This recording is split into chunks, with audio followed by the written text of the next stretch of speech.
Assalamualaikum warahmatullahi wabarakatuh. Saya Christian Ariwijaya, mahasiswa Prodi Manajemen Universitas Sahabat Asia. Di sini saya akan memberikan presentasi mengenai review jurnal ilmiah sebagai ujian akhir semester mata kuliah manajemen proyek yang diampu oleh dosen Ibu Pustika Ayuning Puri. Saya izin untuk share screen.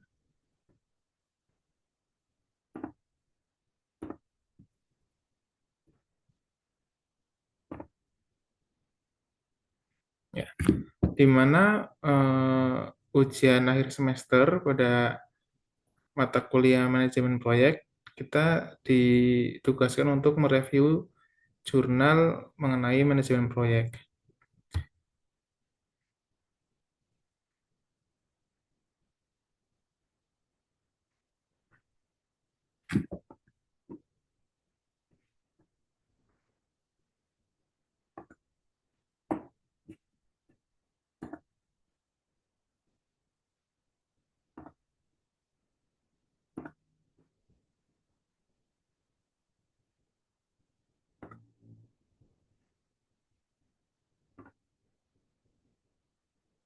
Ya, di sini kita akan mereview jurnal dengan judul Perencanaan Manajemen Proyek dalam Meningkatkan Efektivitas Kinerja Sumber Daya Manusia di Bojonegoro, di mana jurnal tersebut dari program studi Teknik Sipil Fakultas Sains dan Teknik Informatika Universitas Bojonegoro, volume 4 nomor 1 tahun 2024, di mana ditulis oleh Nova Nevilila Rodi dan Ayu Kurnia Ratnasari, di mana reviewernya adalah saya sendiri, Christian Ariwijaya. Ya, latar belakang dari jurnal ini sendiri merupakan salah satu di mana diambil dari salah satu daerah di Jawa Timur, yaitu Kabupaten Bojonegoro, yang merupakan yang terus melakukan pembangunan infrastruktur dan membutuhkan pengelolaan proyek secara efektif. Keberhasilan proyek tidak hanya ditentukan oleh teknologi dan perencanaan teknis, tetapi juga oleh kualitas sumber daya manusia. Dalam praktiknya, penyediaan jasa konstruksi sering memperhatikan aspek kompetensi, motivasi, loyalitas, dan disiplin kerja sumber daya manusia, karena orientasi pada penghematan biaya. Kondisi ini berpotensi menurunkan kinerja dan efektivitas proyek, sehingga diperlukan kajian mengenai perencanaan manajemen proyek yang memperhatikan pengelolaan SDM secara optimal. Rumusan masalah pada jurnal ini berfokus pada bagaimana perencanaan manajemen proyek yang tepat dan dapat meningkatkan efektivitas kinerja sumber daya manusia dalam pelaksanaan proyek, terutama di Kabupaten Bojonegoro. Dalam perencanaan proyek juga perlu disesuaikan dengan perkembangan teknologi yang ada, sehingga sumber daya manusia yang disiapkan lebih kompeten dan berkembang. Nah, tujuan dari penelitian jurnal ini ada beberapa yang dapat kita sampaikan. Yang pertama adalah menyusun aktivitas manajemen proyek secara global dalam bentuk work breakdown struktur atau WBS. Hal ini penting agar komponen-komponen kegiatan tetap berorientasi pada tujuan proyek. Dengan WBS, kita juga dapat mempermudah dalam penjadwalan dan pengendalian proyek. Kemudian yang kedua adalah menganalisis kebutuhan dan pengelolaan SDM dalam perencanaan manajemen proyek. Dengan analisis yang tepat, maka komposisi dari kebutuhan SDM pada suatu proyek menjadi seimbang, sehingga tidak perlu over budget nantinya. Kemudian, tujuan yang ketiga adalah mengetahui durasi waktu yang dibutuhkan dalam perencanaan manajemen proyek dengan menggunakan metode Activity on a Row atau AOA.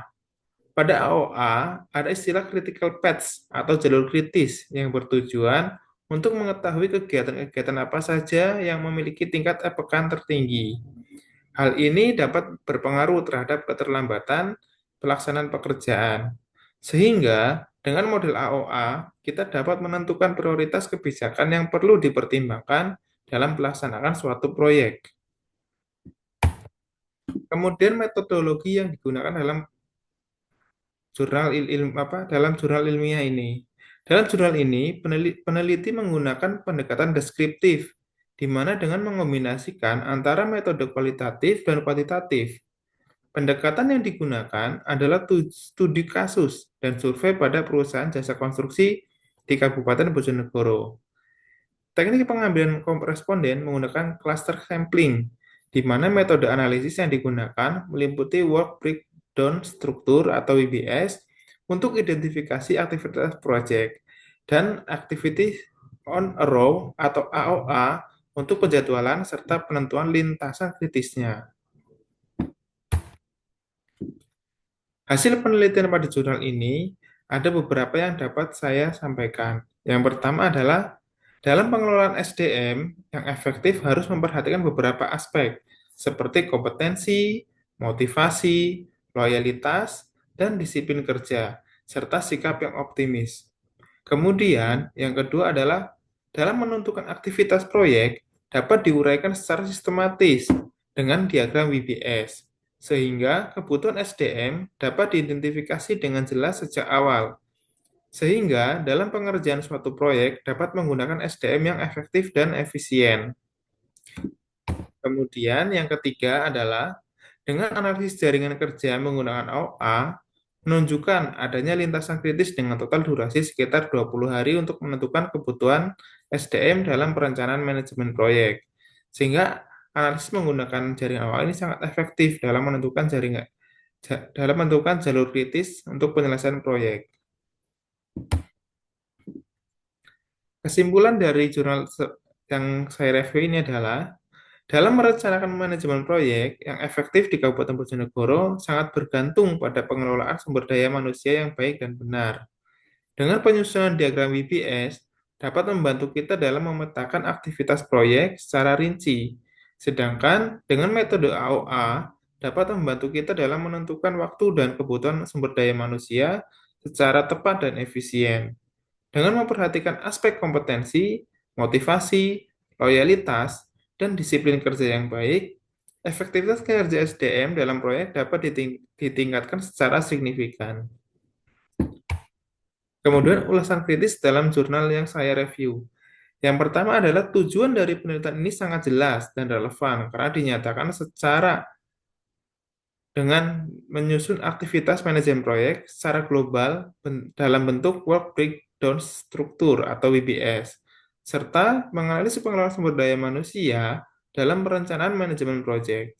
Selain itu, juga diperjelas dengan menggunakan metode Activity on a Row atau AOA dalam menentukan durasi waktu dan kebutuhan sumber daya manusia, sehingga arah penelitian mudah dipahami dan terukur. Kemudian yang kedua adalah secara keseluruhan, metodologi penelitian yang digunakan sudah tepat dan konsisten dengan tujuan penelitian, khususnya untuk menyusun perencanaan manajemen proyek dan kebutuhan SDM. Hasil penelitian mendukung kesimpulan secara logis dan metodologis, namun dukungannya masih bersifat perencanaan dan konseptual, sehingga klaim peningkatan efektivitas kinerja SDM belum didukung secara kuantitatif yang kuat. Kemudian selanjutnya yang keempat adalah beberapa kelemahan pada jurnal tersebut terutama pada keterbatasan sampel, di mana penelitian yang dilakukan hanya pada perusahaan di area Bojonegoro saja. Dengan pendekatan studi kasus dan cluster sampling, hasil penelitian tidak dapat digeneralisasi ke daerah atau jenis proyek tanpa kajian tambahan. Kemudian, artikel ini memberikan kontribusi yang cukup jelas dan relevan terhadap bidang keilmuan khususnya manajemen proyek konstruksi dan manajemen sumber daya manusia. Meskipun kontribusinya lebih bersifat aplikatif dan konseptual daripada teoretis yang baru. Kemudian, yang terakhir adalah penelitian tidak dapat direalisasi. Untuk selanjutnya, dapat melibatkan lebih banyak perusahaan jasa konstruksi dan memperluas wilayah penelitian ke daerah lain di luar Kabupaten Bojonegoro, sehingga memperdalam penelitian itu sendiri. Demikian review dari saya, kurang lebihnya mohon maaf.